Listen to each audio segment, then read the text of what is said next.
የነቢያት ታሪክ የነቢዩላህ ዓለይሂ ሰላም ታሪክ ክፍል 4 እስማኤል በጁሩሁም ጎሳዎች መካከል አደገ።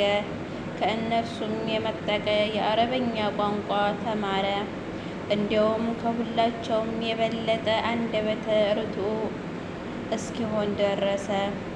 እስማኤል ቆይቶ ከጁሩሁም ጎሳዎች የሆነች ሴትን ነው ያገባው። አሰላሙ አለይኩም ወራህመቱላሂ ወበረካቱ። ወደ የተከበራችሁ የቻናሌ ቤተሰቦች እንዴት ናችሁ? ሰላም ናችሁ?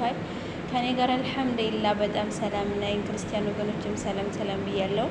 ለዚህ ቻናል አዲስ የሆናችሁ ሰብስክራይብ ደወሏን በመጫን ቤተሰብ የሆናችሁ አበረታቱኝ። ኢንሻአላህ ከክፍል 3 የቀጠለ ክፍል 4 ይዤ ብቅ ብያለሁ። ሰብስክራይብ ያድርጉ። የነቢያት ታሪክ የኢብራሂም አለይሂ ሰላም ታሪክ ክፍል 4 እስማኤል በጁሩሁም ጎሳዎች መሃል አደገ። ከእነርሱም የመጠቀ የአረበኛን ቋንቋ ተማረ። እንዲሁም ከሁላቸውም የበለጠ አንደበተ ርቱዕ እስኪሆን ደረሰ። እስማኤል ቆይቶ ከጁሩሁም ጎሳዎች የሆነች ሴትን ነው ያገባው። አልአሪቡል ሙስተዕሪበን ወደ አረብነት የተለወጡ በማለት የተሰየሙ የአረብ ትውልዶችን ከእስማኤል ትውልዶች ናቸው። ነቢዩ ሙሐመድ ሰለላሁ ዐለይሂ ወሰለም ከነዚህ ዝርያዎች መሃል ናቸው። ይህ የሆነው አላህ ሱብሓነሁ ወተዓላ የኢብራሂምን ጥሪ ዱዓ መቀበሉ ነበር። ኢብራሂም በተጎዘና ሐጀር ከአጠገቡ በተመለሰች ጊዜ በቁርአን የተጠቀሰውን ዱዓ አደረገ። እናም ያ ጥሪ መልስ አገኘ። ሱረቱል ኢብራሂም 37 ጌታችን ሆይ እኔ አዝመራ በሌለው ሸለቆ ውስጥ በተከበረ ቤት ወይንም በካዕባ አጠገብ ከዘሮቼ አስቀመጥኩ። የተከበረው ቤት በዚያ ጊዜ የተገነባ ነበር እንዴ? ኢብራሂም ሀጀርን እዚያ ባስቀመጠባት ጊዜ የተገነባ አልነበረም? ከዚያ በፊት ተገንብቶ የነበረ ነው ወይንስ ቦታው ብቻ ነበር የሚታወቀው?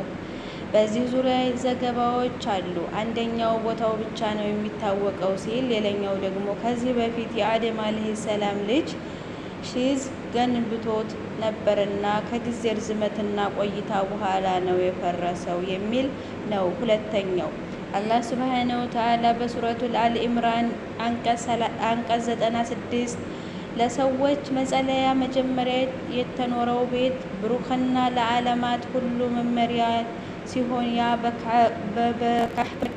በመካ ያለው ነው ስለሚል ሺዝ ገንብቶ መሰረቱ ነበር የሚለው ዘገባ ጠንካራ ነው።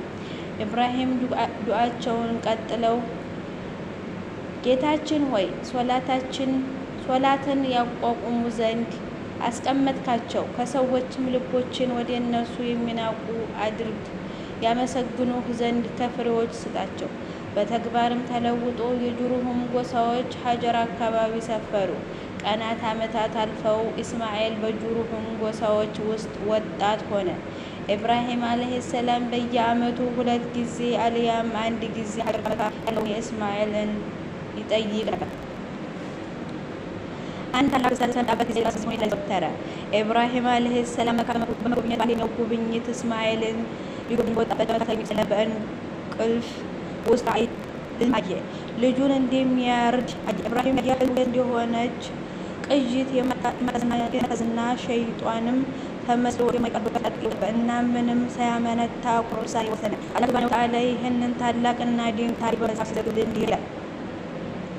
ሱረቱል አስፋት እኔ ወደ ጌታዬ ሐጃኝ ነኝ በእርግጥ ኢማን። ሱረቱል አስፋት አንቀጽ ጌታዬ ሆይ መልካም የሆነ ልጅ ስጠኝ።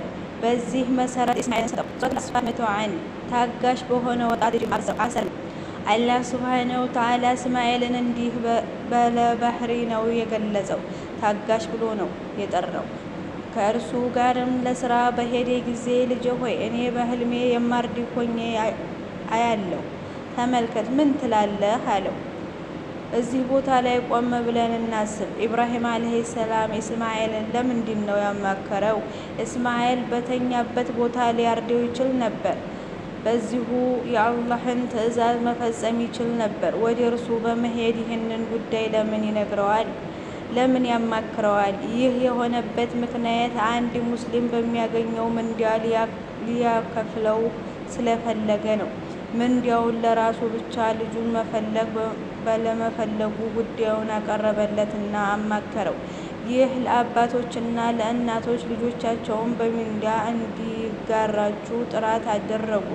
ምጽዋት መስጠት ከፈለግ ለልጅ ሰጠውና እዚያ ሳጥን ውስጥ ክተተው አለ። የዚህን ጊዜ የመስጠት ፍላጎቱ ይነሳሳል። በዚህም መቆያ ዲናዊ ትምህርትም ለመከታተል ስትሄድም ልጆችህንም ውሰዳቸው በመልካም ስነ-ምግባርና እንዳመለኛል። ልጁ በመንዳው በአጅር እንዲገራው የፈለገው ኢብራሂም ዓለይሂ ሰላም ለእናንተ አርአያ መሆን አለበት። እኔ በህልሜ የማርድህ ሆኜ አያለሁ፣ ተመልከት፣ ምን ትላለህ አለው። ታዲያ እዚህ ጋር ከኢስማኤል ዓለይሂ ሰላም የተገኘው ምላሽ ታላቅ ነበር። አባቴ ሆይ የታዘዝከውን ፈጽም፣ ስራ፣ አላህ ቢሻ ከታጋሾች ሆኜ ታገኘኛለህ አለው። ኢብራሂምም ታዝዣለሁ የሚል ቃል አልተናገረም። እኔ በህልሜ አያለሁ ነው ያለው። ግን ኢስማኤል ዓለይሂ ሰላም የነቢያት ህልም እውነት እንደሆነ ስለሚያውቅ በነገሩ አላመነታም። ለምን ታርደኛለህ አላለውም። ምን አጥፍቼ ነው? ይህ ደግሞ በእንቅልፍ የታየ ህልም እንጂ ሌላ አይደለም። ግልጽ የሆነ ትዕዛዝ እስኪመጣልህ ጠብቅ አላለውም። ይህ ለአላህ ሱብሓነሁ ወተዓላ ሙሉ በሙሉ እጅ መስጠትን ያመለክታል። አባቴ ሆይ የታዘዝከውን ስራ ፈጽም፣ አላህ ቢሻ ከታጋሶች ሆኜ ታገኘኛለህ አለው። ሱረቱል አሶፋት 102 ከእርሱ ጋርም ለስራ በደረሰ ጊዜ ልጄ ሆይ እኔ በህልሜ የማርድህ ሆኜ አያለሁ፣ ተመልከትም፣ ምን ታያለህ አለው። አባቴ ሆይ የታዘዝከውን ስራ፣ አላህ ቢሻ ከታጋሶቹ ሆኜ ታገኘኛለህ አለው። ዑለማ እንዲህ ይላሉ። ይህች ንግግር በውስጧ ከአላህ ጋር የተሳሰረ ድካ የደረሰ ስርዓትን አዝላለች ይላሉ። ከታጋሾች ሆኜ ታገኘኛለህ ሳይሆን በእርግጠኝነት አላህ ቢሻ ከታጋሾች ሆኜ ታገኘኛለህ ነው ያለው። የሰው ልጅ የእምነት ጥንካሬ ምን ቢደርስ በዚህ መካል የለበትም። እምነት ካልሆነ ይህንን አደርጋለሁ ብሎ በእርግጠኝነት ማለት የለበትም። በእምነት ጥንካሬ በእውቀትህ በችሎታ አታልፉም። ለወዳጅ ጌታ ወደ አላህ ሱብሓነሁ ወተዓላ ማስጠጋት አለብህ። አላህ እንዲህ ይላል በሱረቱል አልካፍ ለማንኛውም ነገር ይህንን ነገር ሰሪ ነኝ አትበል። ሱረቱል አልካፍ 24 አላህ ይሻ እንደሆነ ነው ተጂ በረሳህም ጊዜ ጌታ ነው ጌታም ከዚህ በልቀታ የቀረበ ሊመራኝ ይቀጥላል በላ ሁሌም ለሰላልተ ውስጥ የተጠመደች አድርጋት ነገር ሁሉ ወደ አላህ መልስ። ከዚህ በኋላ ባትና ልጅ አላህ ሱብሓነሁ ወተዓላ ትእዛዝ በተሰወረ እስማኤል አባቱ ለኢብራሂም ዓለይሂ ሰላም አባቴ መሬት ላይ ድፋው ይህንን ያልኩበት ምክንያት አይተኸው ርህራሄ እንደዚህ ብዬ ነው አለው። ተመልከቱ ጭንቅላቱ ሊያቀልለትና ነገርን ሊያግራራለት ሲፈልግ በተግባርም አባት ኢብራሂም የኢስማኤልን እናት ይዞ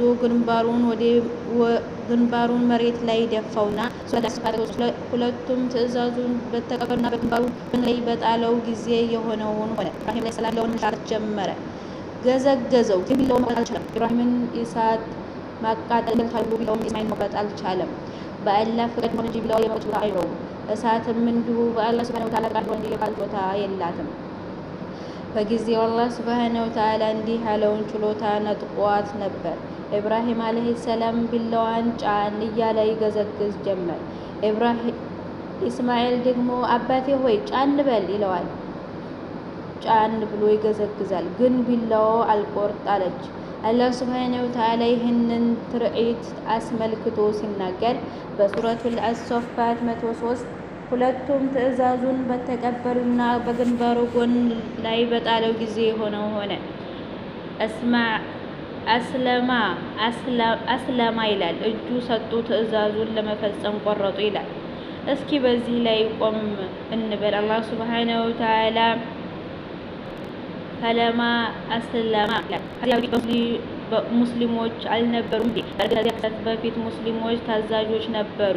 ግን እዚህ ላይ ግልጽ የሆነ የማያሻማ የሆነ ታዛዥነት የተስተዋለበት የተረጋገጠበት ትርኢት ስለሆነ ነው። ኢስላም ማለት ምንድን ነው? ኢስላም ማለት ለአላህ ለታዘዛቸውና ለከለከላቸው ነገሮች ያለ ማመንታትና ያለ መቃወም ፍጹም እጅ መስጠት መታዘዝ ማለት ነው። ትክክለኛ ኢስላም ይህ ነው። ሁለቱም በታዘዙና በግንባሩ ጎን በጣለው ጊዜ ተገበረው፣ ፈጸመው፣ ገዘገዘው። ግን ቢላዋውን ልትቆርጥ አልቻለም። ፈተናው እዚህ ቦታ ላይ ተጠናቀቀ። ትዕዛዙን በመፈጸም ረገድ ሁለቱም እውነተኞች መሆናቸውን ገልጸዋል። ከዚህ በኋላ ፈተና አያስፈልግም። ትዕዛዙን መፈጸም በተገቢው ታይቷል። ከዚህ በኋላ ውጤት ቢጠበቅ የምናገር ሆነው ያ ደግሞ ዋጋ የለም። ያለ ነገር እጅ መስጠት ራስን አሳልፎ ማስረብ ነው። እጅ መስጠቱ ከሆነ በኋላ ለየት ያለ ጥሪ መጣለ። ጠራ ነው ሱረቱ አሶፋት 105 እኛ እንደዚሁ መልካም ሰው እንመለካለን። ይህ እርሱ በእውነት ግልጽ ፈተና ነው። ይህ ፈተና ግልጽ የሆነ ሙከራ ፈተና ነው። ከእናንተ በኋላ ይህን ያደረገ ልጅህን ረድ ቢባል ዝግጁ ሆነዋል። ልጅህ ብቸኛና አንድ ልጅ ቢሆንስ ምን ይላል? ከ86 ዓመት ጥበቃ የመጣ ቢሆንስ ማን ነው ልጁን የሚያርደው? ይህ ትዕዛዝ ደግሞ ግልጽ በሆነ የትዕዛዝ ሳይሆን በራእይ በህልም ሆነ ግድያ ወንጀል ነው። ልጅን ለምንድን ነው የሚገድለው? ምን አጠፋስ? ግልጽ የሆነ ትዕዛዝ እስኪመጣልኝ ልጠብቅ ማለት ማጅም ነበር፣ ግን ይሄንን አላደረገም። ይልቁንም ላለሙላሙ ታዘዘ። በዚያም ታላቅ ፈተና ውስጥ አልፎ ስኬታማ ሆነ። አላህ ሱብሓነሁ ወተዓላ ወኢብራሂም አለዚ ወፊ ሱረቱል አንዓም ሰዓታት በዚያ የታዘዘውን በፈጸመው በኢብራሂም ውስጥ ባለው አልተነገረምን? ኢብራሂም ሁሉ ነገር አመልቷል። ራሱን እሳት ውስጥ ለመጣል በኢብራሂም ሲያርድ ተመልክቶ ልጁን ለማለት ተዘጋጀ። አላህ ሱብሓነሁ ወተዓላ ታላቁን ቤት ከዕባ መገንባት ተከፈለ። የእንግዶች አባት በመባል እስኪታወቅ ድረስ ተውሰውታል። እንታጋ እንጂ ምግብን አይበላም። እንግዲህ ካርኔ ያዝን ነበር። ገንዘቡን ራሱ ልጁን በአላህ ሱብሓነሁ ወተዓላ ሰውቷል። ወኢብራሂም አለዚ ወፊ ይለዋል። እጅ በሰጠ ጊዜ ፈተናውን ባለፈ ጊዜ ሱረቱል አሶፋት ርድም መስዋዕት ተከዝፏል። ኢብራሂም ሆይ የሚል ጥሪን በሰማ ጊዜ ወራለ። ከዛም ቢላል ሰላም ከሰማይ የሆነን በግ ከጀነት የሆነ በግ ይዞ ታየ። ከምድር ሳይሆን ከጀነት የሆነ አብዱላህ ማባስ ስለዚህ በግ ሲናገሩ በጀነት 40 ዓመት የጠነጅ ባለ ሰፊ አይን ቅንድም የሆነ ትልቅ ነው ይሉ ኢብራሂም አለይሂ ሰላም እስማኤል አለይሂ ሰላም በመስዋዕት ተዛዙ ተማን። ከዚህ ጊዜ በኋላ በሙስሊሞች መካከል እንዲሰማቷን መስዋዕት ፈለገ። ልምድ የሆነ በዓለም ያሉ ሙስሊሞች ባላህ መስጠትን ስሜት እንዲላበሱ ስሳት ተዋሉ። ኡሪያ ማለት ነው። በዚህ በዓል መስዋዕት ማለት አላህ ወይ ያንን ልጁን ሊያርድ ዝግጁ የነበረው ኢብራሂም ያፈወስ ነው የሚል መልእክት ይተላለፋል። ይህ በግብረት ያሳውቃል። እኛ ነፍሶቻችንን ልጆች ተደንቀን ባለም ገነው ዝግጆች ነን። እናም እንደዚህ ሊሰዋው የሚገለጽ ታላቁ ቁም ነገር አለ። በዛን 107 በታላቅ እርድም መስዋዕት ተፈጽሟል። ሱረቱል አሶፋት 108 በእርሱም ላይ በኃይለኞች ህዝቦች ውስጥ መልካም ዝናን አስቀረለት። ሰላም አለ ኢብራሂም ሱረቱል አሶፋት 109 ሰላም በኢብራሂም ላይ ይሁን።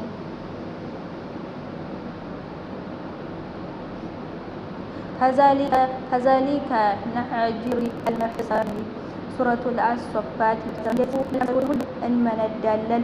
እነሃ ሚን አባዲን አልመውመኒ ሱረቱል አሶፋት እርሱ በእርግጥ አመልባች ነው። ሱረቱል አሶፋት 112 በኢስሐቅም አበሰር ነው ከመልካሞቹ የሆነ ነብይ ሲሆን ኢንሻአላህ ተዳት ይቀጥላል። በድጋሚ ቤተሰብ ይሆናችሁ አበረታቱኝ። ሰላሙን አለይኩም ወራህመቱላሂ ወበረካቱ።